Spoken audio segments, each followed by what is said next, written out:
总统府全社会防卫韧性委员会今天举行第6次会议。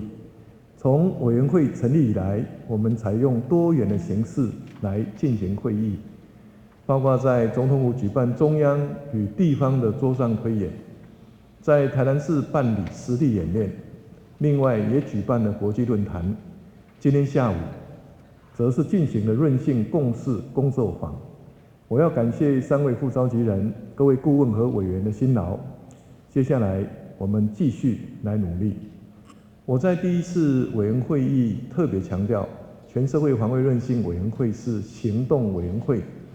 也不会拘泥于固定形式。我们要结合中央和地方、政府和民间的力量，落实于基层，扎根在邻里，让多元的专业相互交流，让社会韧性的建构可以更扩大、更全面。因此，我们在制度、政策和资源做出许多整合，就是要确保政府和社会各界能够紧密协作。同时，我们和国际友盟国家积极交流，让台湾在全球民主防卫网络扮演不可或缺的角色。在今天的会议，将为由内政部、经济部、农业部、卫福部以及塑化部报告民力训练及运用等5大主轴的执行成果，也邀请行政院纪年前政务委员分享花莲救灾实务与策进作为。另外，在今天的韧性共识工作坊，已经邀请各位顾问和委员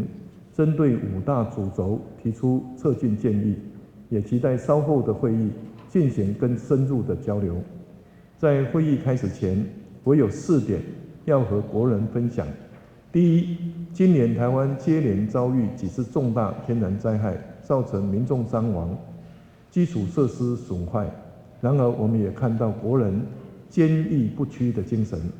无论是救灾人员或军方的立即投入，中央政府的迅速应变，工程人员的彻夜抢修，或是民间团体的踊跃支援，还有来自全国各地各行各业救灾超人的协助，这些不仅彰显了台湾人团结互助的精神，也真正展现全社会防卫韧性的力量。我要说，台湾精神就是团结精神。第二，上周5发生在北市随机袭击事件，震惊台湾社会，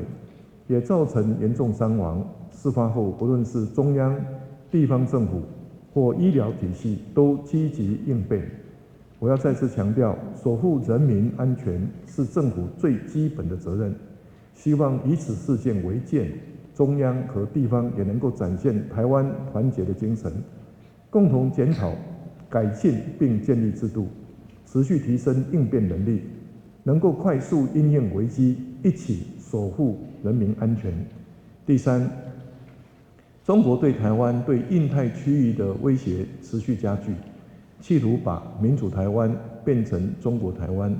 这是对国家主权和国家安全的严重威胁，更是对全球民主自由阵营的公然挑衅。上个月，我在这里召开记者会，提出2大守护民主台湾国家安全行动方案，也宣布政府将提出为期8年、总经费1.25兆元的国防特别预算。透过直播，我要再次向国人同胞说明，台湾要全力发展国防产业，全面强化国防力量，向世界展现守护国家、维持现状的坚定决心。第四，我们知道防卫韧性不只是军事上有所准备，社会制度有所强化，基础建设有所提升，更重要的是